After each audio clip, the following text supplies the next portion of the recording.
ಹೊಸಕೋಟೆ ತಾಲೂಕಿನ ಮಾದಾರ ಸಮುದಾಯದ ಶೈಕ್ಷಣಿಕ, ಸಾಮಾಜಿಕ ಮತ್ತು ಆರ್ಥಿಕ ಪ್ರಗತಿಗಾಗಿ ಶ್ರಮಿಸುವ ಉದ್ದೇಶದೊಂದಿಗೆ ಕರ್ನಾಟಕ ಮಾದಾರ ಮಹಾಸಭಾ ಹೊಸಕೋಟೆ ತಾಲೂಕು ಘಟಕದ ನೂತನ ಪದಾಧಿಕಾರಿಗಳ ಆಯ್ಕೆ ಪ್ರಕ್ರಿಯೆಯು ನಗರದ ಖಾಸಗಿ ಹೋಟೆಲ್ನಲ್ಲಿ ಆಯೋಜಿಸಲಾಗಿತ್ತು.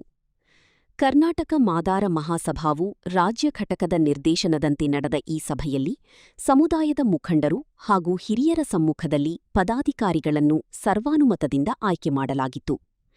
ಆಯ್ಕೆಯ ನಂತರ ಸುದ್ದಿಗೋಷ್ಠಿ ನಡೆಸಿ ಮಾತನಾಡಿದ ಬೆಂಗಳೂರು ಗ್ರಾಮಾಂತರ ಜಿಲ್ಲಾಧ್ಯಕ್ಷ ಡಾ ಎಚ್ಎಂ ಸುಬ್ಬರಾಜು ಅವರು, ಸಮುದಾಯದ ಕಟ್ಟಕಡೆಯ ವ್ಯಕ್ತಿಗೂ ಸರ್ಕಾರದ ಸೌಲಭ್ಯಗಳು ದೊರೆಯುವಂತೆ ಮಾಡುವುದು ಹಾಗೂ ಯುವಜನತೆಗೆ ಶೈಕ್ಷಣಿಕ ಮಾರ್ಗದರ್ಶನ ನೀಡುವುದು ನಮ್ಮ ಮೊದಲ ಆದ್ಯತೆಯಾಗಿದೆ. ತಾಲೂಕಿನಲ್ಲಿ 30,000 ಮಾದಿಗ ಸಮುದಾಯದ ಜನಸಂಖ್ಯೆಯಿದ್ದು, ಪಕ್ಷಭೇದ ಮರೆತು ಒಗ್ಗಟ್ಟಿನಿಂದ ಸಂಘಟನೆ ಬಲವರ್ಧನೆಗೆ ಶ್ರಮಿಸಬೇಕು ಎಂದು ತಿಳಿಸಿದರು. ನೂತನ ತಾಲೂಕು ಅಧ್ಯಕ್ಷ ಗುಟ್ಟಹಳ್ಳಿ ನಾಗರಾಜ್ ಮಾದಾರ ಮಹಾಸಭಾವು ಕೇವಲ ರಾಜಕೀಯ ವೇದಿಕೆಯಲ್ಲ, ಬದಲಿಗೆ ಶೋಷಿತ ಸಮುದಾಯದ ಸಬಲೀಕರಣಕ್ಕಾಗಿ ಸ್ಥಾಪಿತವಾದ ಸಂಸ್ಥೆಯಾಗಿದೆ. ನೂತನವಾಗಿ ಆಯ್ಕೆಯಾದ ಪ್ರತಿಯೊಬ್ಬ ಪದಾಧಿಕಾರಿಯೂ ಕನಿಷ್ಠ 50 ಹೊಸ ಸದಸ್ಯರನ್ನು ಸಂಘಟನೆಗೆ ಸೇರಿಸುವ ಮೂಲಕ ಸಂಘಟನೆಯನ್ನು ಗ್ರಾಮ ಮಟ್ಟದಲ್ಲಿ ಬಲಪಡಿಸಬೇಕೆಂದು ಸೂಚನೆ ನೀಡಿದರು. ಸಭೆಯಲ್ಲಿ ತಾಲೂಕಿನ ಮಾದಾರ ಸಮುದಾಯದ ನೂರಾರು ಕಾರ್ಯಕರ್ತರು ಭಾಗವಹಿಸಿ ನೂತನ ಅಧ್ಯಕ್ಷರಿಗೆ ಅಭಿನಂದನೆ ಸಲ್ಲಿಸಿದರು.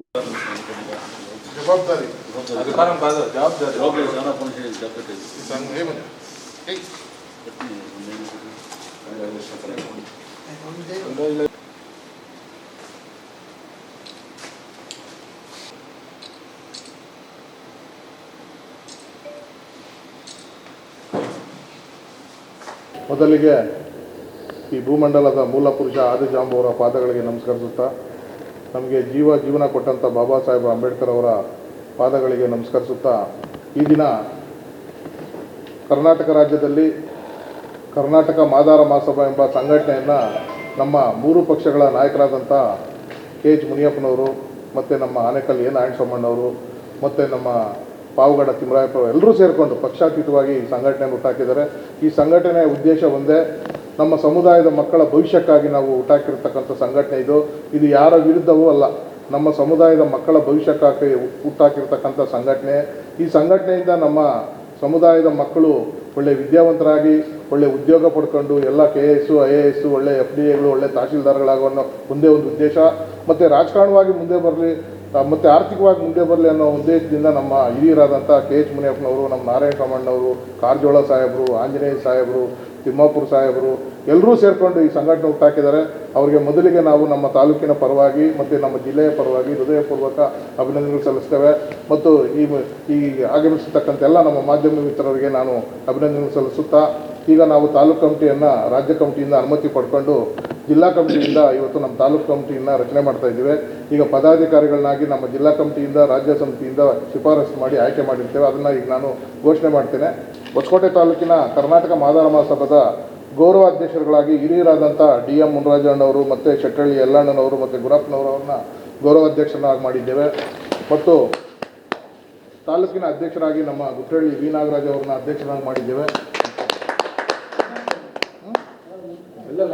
ಮತ್ತು ಉಪಾಧ್ಯಕ್ಷರಾಗಿ ನಮ್ಮ ಹಿರಿಯರಾದಂಥ ಸೊಣದೇನಹಳ್ಳಿ SV ಶ್ರೀನಿವಾಸ್ ಅವರು ಮತ್ತು ಹಿರಿಯರಾದಂಥ ನಮ್ಮ ಗಿಡಪನಹಳ್ಳಿ ದೇವರಾಜ್ ಅವರು ಮತ್ತು KRB ಶಿವಾನಂದ್ ಅವರು ಮತ್ತು HK ಮಂಜುನಾಥ್, ಮಂಜು ಸೂರ್ಯ ಎಂಬವರು 4 ಜನ ಉಪಾಧ್ಯಕ್ಷರನ್ನಾಗಿ ಆಯ್ಕೆ ಮಾಡಿರ್ತೇವೆ. ದಯವಿಟ್ಟಿದ್ರೆ ನಮಸ್ಕಾರ ಮಾಡಿ. ಮತ್ತು ಕಾರ್ಯದರ್ಶಿಯಾಗಿ ನಮ್ಮ ನರಸಿಂಹಯ್ಯ ಅವರು ಸುಮಾರು ಒಂದು 15-16 ವರ್ಷಗಳಿಂದ ಇವರು ನಮ್ಮ ಮಾದಾರ ಮಹಾ ಸಂಘಟನೆಯಲ್ಲಿ ನಾವು ಮೊದಲೇ ಹೊಸಕೋಟೆ ತಾಲೂಕಿನಲ್ಲಿ ಮಾದಾರ ಮಹಾಸಭಾ ಸಂಘಟನೆ ಹುಟ್ಟಾಕಿದ್ವಿ.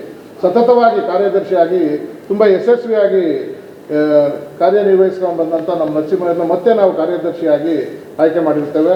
ಮತ್ತು ಖಜಾನ್ಸಿಯಾಗಿ ನಮ್ಮ ದೊಡ್ಡೂರಿನ ನಾರಾಯಣಸ್ವಾಮಿ ಅವ್ರನ್ನ ಆಯ್ಕೆ ಮಾಡಿರ್ತೇವೆ.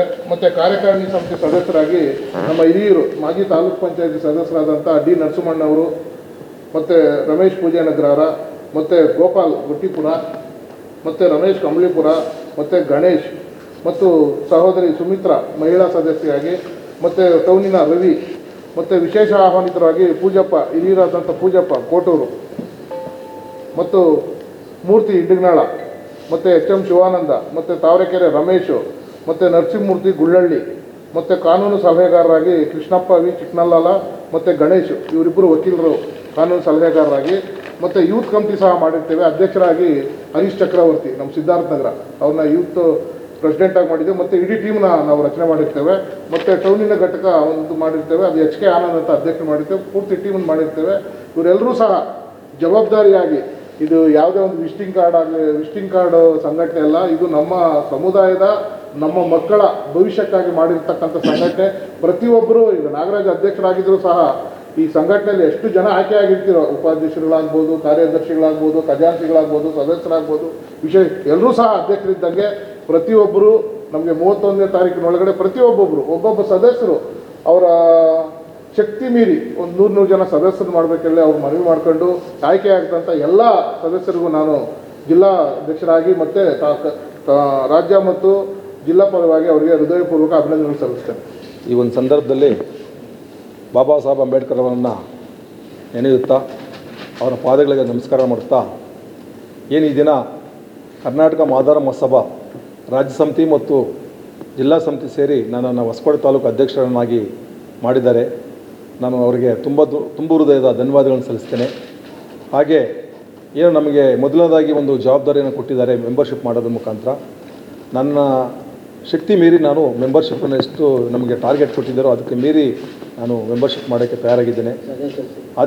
ಅದೇ ರೀತಿ ನನ್ನ ಜೊತೆಗೆ ಯಾರು ನನ್ನ ಅಧ್ಯಕ್ಷರು ಮಾಡಿ ಮತ್ತು ನನ್ನ ಜೊತೆಗೆ ಯಾರು ಉಪಾಧ್ಯಕ್ಷರು ಮತ್ತು ಖಜಾಂಚಿ ಮತ್ತು ಇತರೆ ಸದಸ್ಯರಿದ್ದಾರೆ ಅವರು ಸಹ ಅವರ ಎಲ್ಲರ ಸಹಕಾರವನ್ನು ನಾನು ಕೋರ್ತಾ ಅವರನ್ನು ನನ್ನೊಟ್ಟಿಗೆ ಕರ್ಕೊಂಡೋಗಿ ಮಾದಾರ ಮಹೋತ್ಸವದ ಏನು ಮಾದಾರ ಮಹೋತ್ಸವ ನನಗೆ ಜವಾಬ್ದಾರಿಗಳು ಕೊಡುತ್ತೆ ಆ ಎಲ್ಲ ಕಾರ್ಯಗಳನ್ನು ಯಶಸ್ವಿಯಾಗಿ ನಾನು ನಡೆಸ್ಕೊಂಡು ಹೋಗ್ತೇನೆ ಅಂತೇಳಿ ಮತ್ತು ಹೋಬಳಿ ಶಾಖೆಗಳನ್ನು ಮತ್ತು ಗ್ರಾಮ ಶಾಖೆಗಳನ್ನು ಸಹ ಮಾಡೋದಕ್ಕೆ ನಾನು ಪ್ರಯತ್ನ ಮಾಡ್ತೀನಿ ಅಂತಕ್ಕಂಥದ್ದನ್ನು ಹೇಳಿ ನನಗೇನು ಜಿಲ್ಲಾ ಸಮಿತಿ ನನಗೆ ಒಂದು ಜವಾಬ್ದಾರಿ ನೀಡಿದ್ದಾರೆ ಆ ಜವಾಬ್ದಾರಿನ ನಾನು ಶಕ್ತಿ ಮೀರಿ ನಡೆಸ್ಕೊಡ್ತೀನಿ ಅಂತ ಮಾತು ಕೊಟ್ಟು ನಾನು ಮಾತು ಮುಗಿಸ್ತೀನಿ.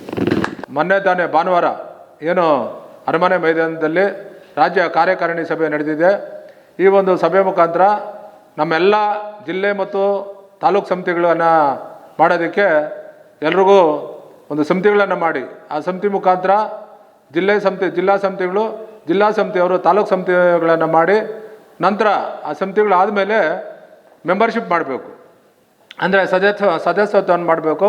ಆ ನಿಟ್ಟಿನಲ್ಲಿ ಈಗಾಗಲೇ ಬೆಂಗಳೂರು ಗ್ರಾಮಾಂತರ ಜಿಲ್ಲೆಯಲ್ಲಿ ಏನು HM ಸುಬ್ರಾಜ್ ಅವರ ಅಧ್ಯಕ್ಷತೆಯಲ್ಲಿ ಒಂದು ಸಮಿತಿಯನ್ನು ರಚನೆ ಮಾಡಿ ನಮ್ಮ ಬೆಂಗಳೂರು ಗ್ರಾಮಾಂತರ ಜಿಲ್ಲೆ 4 ತಾಲೂಕುಗಳು ಏನು ನೆಲಮಂಗಲ ಇರ್ಬೋದು, ದೊಡ್ಡಬಳ್ಳಾಪುರ ಇರ್ಬೋದು, ದೇವನಹಳ್ಳಿ ಇರ್ಬೋದು, ಹೊಸಕೋಟೆ ಇರ್ಬೋದು 4 ತಾಲೂಕುಗಳಲ್ಲೂ ಸಹ ತಾಲೂಕು ಸಮಿತಿಗಳನ್ನು ಮಾಡಿ ಆ ಸಮಿತಿಗಳನ್ನು ಮಾಡಿ ನಂತರ ಸದಸ್ಯತ್ವವನ್ನು ಮಾಡಬೇಕು ಅಂತೇಳ್ಬಿಟ್ಟು ತಾಲೂಕು ಸಮಿತಿಗಳಿಗೆ ಜವಾಬ್ದಾರಿಯನ್ನು ಕೊಡ್ತಕ್ಕಂಥದ್ದು. ಆ ನಿಟ್ಟಿನಲ್ಲಿ ಈಗಾಗಲೇ ದೊಡ್ಡಬಳ್ಳಾಪುರದಲ್ಲಿ ಸಮಿತಿ ಆಗಿದೆ ಮತ್ತು ದೇವನಹಳ್ಳಿಯಲ್ಲೂ ಸಹ ಸಮಿತಿ ಆಗಿದೆ. ಈಗ ಹೊಸಕೋಟೆ ತಾಲೂಕು ಸಮಿತಿಯನ್ನು ಮಾಡೋದಕ್ಕೆ ಈ ಒಂದು ಸಭೆಯನ್ನು ಕರೆದಿದ್ದೀವಿ. ಈ ಸಭೆಯನ್ನು ಈಗಾಗಲೇ ನಾವು ಎಲ್ಲ ಇಲ್ಲಿ ಕೂತಿರ್ತಕ್ಕಂಥ ಹೊಸಕೋಟೆ ತಾಲೂಕಿನ ಎಲ್ಲ ಮುಖಂಡರುಗಳು ಸೇರಿ ಹೊಸಕೋಟೆ ತಾಲೂಕು ಸಮಿತಿಯ ಪದಾಧಿಕಾರಿಗಳನ್ನು ಒಂದು ಆಯ್ಕೆ ಮಾಡಿ ಆ ಪಟ್ಟಿಯನ್ನು ನಮ್ಮ ಜಿಲ್ಲಾಧ್ಯಕ್ಷರಾದ HM ಸುಬ್ರಾಜ್ ಅವರ ಕೈಗೆ ಕೊಟ್ಟಿದ್ದೀವಿ. ಅವರು ಈ ಪತ್ರಿಕಾಗೋಷ್ಠಿಯಲ್ಲಿ ಹೆಸರುಗಳನ್ನು ಏನು ತಾಲೂಕು ಸಮಿತಿ ಮತ್ತು ಟೌನ್ ಸಮಿತಿ ಇರ್ಬೋದು, ಯುವ ಸಮಿತಿ ಇರ್ಬೋದು, ಅವ್ರ ಹೆಸರುಗಳನ್ನು ಜಿಲ್ಲಾಧ್ಯಕ್ಷರು ಘೋಷಣೆ ಮಾಡ್ತಾರೆ. ಏನು ಯಾರ ಅಧಿಕಾರವನ್ನು ಅಂದರೆ ಈ ಒಂದು ಸದಸ್ಯತ್ವವನ್ನು ಪಡ್ಕೊಂಡು ತಾಲೂಕು ಸಮಿತಿ ಆಗ್ಬೋದು, ಹೋಬಳಿ ಸಮಿತಿಗಳಾಗ್ಬೋದು, ಮತ್ತು ಯುವ ಸಮಿತಿಗಾಗ್ಬೋದು, ಮತ್ತು ಮಹಿಳಾ ಸಮಿತಿ ಆಗ್ಬೋದು, ಎಲ್ರಿಗೂ ಜವಾಬ್ದಾರಿಗಳನ್ನು ಕೊಡ್ತೀವಿ. ಆ ನಿಟ್ಟಿನಲ್ಲಿ ಏನು ತಾಲೂಕು ಸಮಿತಿಗೆ ಆಯ್ಕೆ ಆಗ್ತಾರೆ ಅಧ್ಯಕ್ಷರು, ಉಪಾಧ್ಯಕ್ಷರು, ಕಾರ್ಯದರ್ಶಿ ಮತ್ತು ವಿಶೇಷ ಆಹ್ವಾನಿತರು ಮತ್ತು ಕಾರ್ಯಕಾರಿ ಸಮಿತಿ ಯಾರನ್ನು ನಾವು ಜಿಲ್ಲಾ ಸಮಿತಿಯವರು ಘೋಷಣೆ ಮಾಡ್ತೀವಿ. ಆ ತಾಲೂಕು ಸಮಿತಿಯಲ್ಲಿ ಅಧ್ಯಕ್ಷರು ಜವಾಬ್ದಾರಿಯನ್ನು ತಗೊಂಡು ಎಲ್ಲ ಪದಾಧಿಕಾರಿಗಳನ್ನು ಜೊತೆಯಲ್ಲಿ ಕರ್ಕೊಂಡೋಗಿ ಮತ್ತು ವಿಶೇಷವಾಗಿ ಸದಸ್ಯತ್ವವನ್ನು ಏನು ನಮ್ಮ ರಾಜ್ಯ ಸಮಿತಿ ನಮಗೆ ಒಂದು ಡೈರೆಕ್ಷನ್ ಕೊಟ್ಟಿದೆ ಆ ಪ್ರಕಾರ ಎಲ್ಲ ಮೆಂಬರ್ಶಿಪ್ಪನ್ನು ಮಾಡಬೇಕಾಗತ್ತೆ.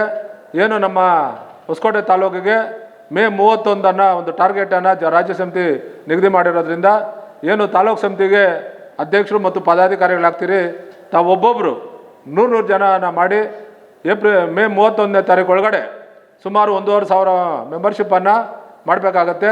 ಅದು ಯಾವ ರೀತಿ ಮೆಂಬರ್ಶಿಪ್ಪನ್ನು ಯಾವ ರೀತಿ ಎಷ್ಟು ಅಮೌಂಟನ್ನು ತಗೊಂಡು ಯಾವ ರೀತಿ ಮೆಂಬರ್ಶಿಪ್ ಆಗುತ್ತೆ ಅಂತ ಹೇಳ್ಬಿಟ್ಟು ನಮ್ಮ ಜಿಲ್ಲಾಧ್ಯಕ್ಷರು ಅದನ್ನು ಘೋಷಣೆ ಮಾಡ್ತಾರೆ.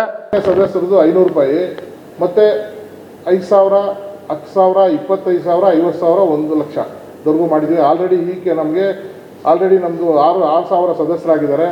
1 ಲಕ್ಷ ರೂಪಾಯಿ ಸದಸ್ಯರು 100 ಜನ ಆಗಿದ್ದಾರೆ. ಮತ್ತು 50,000 ರೂಪಾಯಿ ಸದಸ್ಯರು 180 ಜನ ಆಗಿದ್ದಾರೆ, ಮತ್ತು 25,000ದವರು 68 ಜನ ಆಗಿದ್ದಾರೆ, 10,000ದವರು 200 ಜನ ಆಗಿದ್ದಾರೆ, 5,000ದವರು ಸುಮಾರು ಒಂದು 300-400 ಜನ ಆಗಿದ್ದಾರೆ. ಈ ಹಣವೆಲ್ಲ ನಾವು ಡಿಪಾಸಿಟ್ ಮಾಡಿ ನಾವೀಗ ನಮ್ಮ ಬೆಂಗಳೂರು ಗ್ರಾಮಾಂತರ ದೊಡ್ಡಬಳ್ಳಾಪುರದಲ್ಲಿ 11.5 ಎಕರೆಯಲ್ಲಿ ಹಾಸ್ಟೆಲ್ ಮಾಡ್ತಾಯಿದ್ವಿ. ಮುದ್ದೇನಹಳ್ಳಿಯಲ್ಲಿ ಸಾಯಿಬಾಬಾ ಅವ್ರ ಹಾಸ್ಟೆಲ್ ಯಾವ ರೀತಿ ಇದೆ ಆ ರೀತಿಯಾಗಿ ನಾವು ಹಾಸ್ಟೆಲ್ ಮಾಡಿ ಈ ಬಡ್ಡಿ ಹಣದಲ್ಲಿ ಹಾಸ್ಟೆಲ್ ನಡೆಸ್ಕೊಂಡು ಹೋಗೋ ಇದರಲ್ಲಿ ಮಾಡಿದ್ವಿ. ಮತ್ತು ನಮ್ಮ ಸಮುದಾಯದ ಮಕ್ಕಳಿಗೆ IASಗಾಗ್ಬೋದು, KASಗಾಗ್ಬೋದು, ತಹಸೀಲ್ದಾರ್ಗಾಗ್ಬೋದು, FDA, SDA, ಸಬ್ ಇನ್ಸ್ಪೆಕ್ಟರ್ ಎಕ್ಸಾಮ್ಗಳು ಬರೋ ಟೈಮಲ್ಲಿ ಅಲ್ಲಿ ನಾವು 3 ತಿಂಗಳು ಕ್ಯಾಂಪ್ಗಳು ಮಾಡಿ ಆ ಮಕ್ಕಳಿಗೆ ಎಲ್ಲ ರೀತಿಯ ಸವಲತ್ತುಗಳನ್ನ ಅಲ್ಲಿ ಮಕ್ಕಳು ಅಲ್ಲಿ ಬಂದರೆ ಅವರು ಎಕ್ಸಾಮ್ ಪ್ರಿಪೇರ್ ಆಗಿ ಹೋಗೋವರೆಗೂ ಅದ್ರ ಪೂರ್ತಿ ಜವಾಬ್ದಾರಿ ನಾವೇ. ಅವ್ರ ಕಡೆಯಿಂದ ಯಾವುದೇ ₹1 ತಗೊಳ್ದಿರ ಎಲ್ಲ ನಾವೇ ಅದನ್ನು ಭರಿಸಿ. ಮತ್ತು ನಮ್ಮ ಮಕ್ಕಳು ಯಾರಾದರೂ ಹಳ್ಳಿಗಳಲ್ಲಿ ಒಂದು ಕುಟುಂಬದಲ್ಲಿ ಚೆನ್ನಾಗಿ ಓದ್ತಾ ಇರ್ತಾರೆ ಮಕ್ಕಳು, ಅವ್ರು SSLC ಪಾಸ್ ಆದಮೇಲೆ ಕಾಲೇಜ್ಗೆ ಹೋಗೋಕ್ಕೆ ಅವ್ರಿಗೆ ಆರ್ಥಿಕ ಸಂಕಟದಲ್ಲಿರ್ತಾರೆ. ಅಂಥ ಮಕ್ಕಳನ್ನ ನಮ್ಮ ತಾಲೂಕಿಂದ ಮತ್ತು ಹೋಬಳಿ ಶಾಖೆಗಳಿಂದ, ಗ್ರಾಮ ಶಾಖೆಗಳಿಂದ ನಮಗೆ ಮಾಹಿತಿ ಕೊಟ್ಟಲ್ಲಿ ನಾವು ಅವ್ರ ಕೂಲಂಕುಷವಾಗಿ ಹೋಗಿ ಪರಿಶೀಲನೆ ಮಾಡಿ ಆ ಮಕ್ಕಳನ್ನ SSLC ಆದಮೇಲೆ ಅವ್ರನ್ನ ನಾವು ಹಾಸ್ಟೆಲ್ ಸೇರಿಸ್ಕೊಂಡು ಅವ್ರಿಗೆ ಎಲ್ಲ ರೀತಿಯ ಸವಲತ್ತನ್ನು ಕೊಟ್ಟು ಅವರಿಗೆ ಸರ್ಕಾರಿ ಉದ್ಯೋಗವನ್ನು ಕಳಿಸಿ ಮನೆ ಕಳಿಸೋ ಕೆಲಸವನ್ನು ಮಾಡೋ ಒಂದು ಸ್ಕೀಮನ್ನು ಹಾಕ್ಕೊಂಡಿದ್ವಿ. ಇದಕ್ಕೆಲ್ಲರೂ ನಮ್ಮ ತಾಲೂಕಿನಲ್ಲಿರ್ತಕ್ಕಂಥ 1,500 ಅಂತಲ್ಲ, ಎಷ್ಟು ಕುಟುಂಬಗಳಿದೆ ಅಷ್ಟು ಜನ ಸಹ ಇದರಲ್ಲಿ ಸದಸ್ಯರಾಗಬೇಕಂತೇಳಿ ನಾನು ತಾಲೂಕಿನ ಎಲ್ಲ ನಮ್ಮ ಸಮುದಾಯದ ಮಕ್ಕಳಲ್ಲಿ ಮತ್ತು ಹಿರಿಯರಲ್ಲಿ ನಾನು ಮನವಿ ಮಾಡ್ಕೊಳ್ತೇನೆ.